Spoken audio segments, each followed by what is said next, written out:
বিশ্ব ক্রিকেটে হার্দিক পান্ডিয়ার নামটা আসলেই চোখের সামনে ভেসে ওঠে দাম্ভিকতার গল্প। মাঠে ব্যাট বলে আগুন ঝরালেও তার আগ্রাসী মনোভাব আর একরোখা আচরণ সবসময়ই ভক্তদের থেকে কিছুটা দূরে রেখেছে তাকে। তারকা হলে কি হৃদয়টা পাথরই হয়? এমন প্রশ্নই ঘুরে বেড়ায় দর্শকদের মনে নিরন্তর নির্দ্বিধায়। কিন্তু হঠাৎ এক ক্যামেরার ফ্রেমে ধরা পড়ে ভিন্ন এক দৃশ্য। একটু সম্মান, একটু সহানুভূতি, নীরব অথচ ভীষণ স্পষ্ট।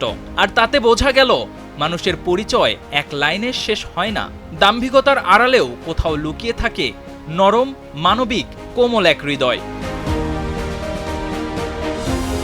সাউথ আফ্রিকা ও ইন্ডিয়ার পঞ্চম টি-20-র 13তম ওভারের দ্বিতীয় বলে লং অফের ওপর দিয়ে হার্দিক পান্ডিয়ার ছক্কা। বল সজোরে গিয়ে আঘাত হানে টিম ইন্ডিয়ার ডাগআউটের পাশে থাকা ক্যামেরাম্যানের কাঁধে।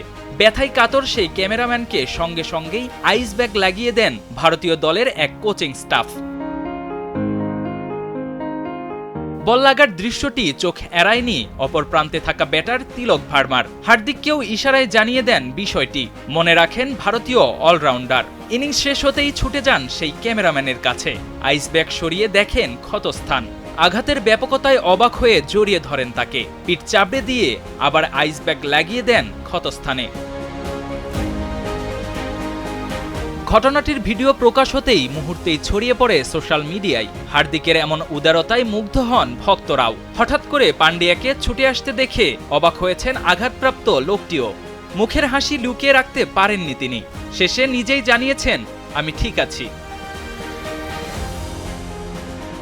হার্দিক পান্ডিয়ার 25 বলে 63 রানের বিধ্বংসী ইনিংসের সুবাদে 30 রানে ম্যাচ জিতে 3-1 ব্যবধানে সিরিজ নিজেদের করেছে ভারত। এই ম্যাচে 16 বলে 50 করে মেন ইন ব্লুদের হয়ে দ্বিতীয় দ্রুততম 50-র মালিক হয়েছেন পান্ডিয়া। Ashraful Islam, star news.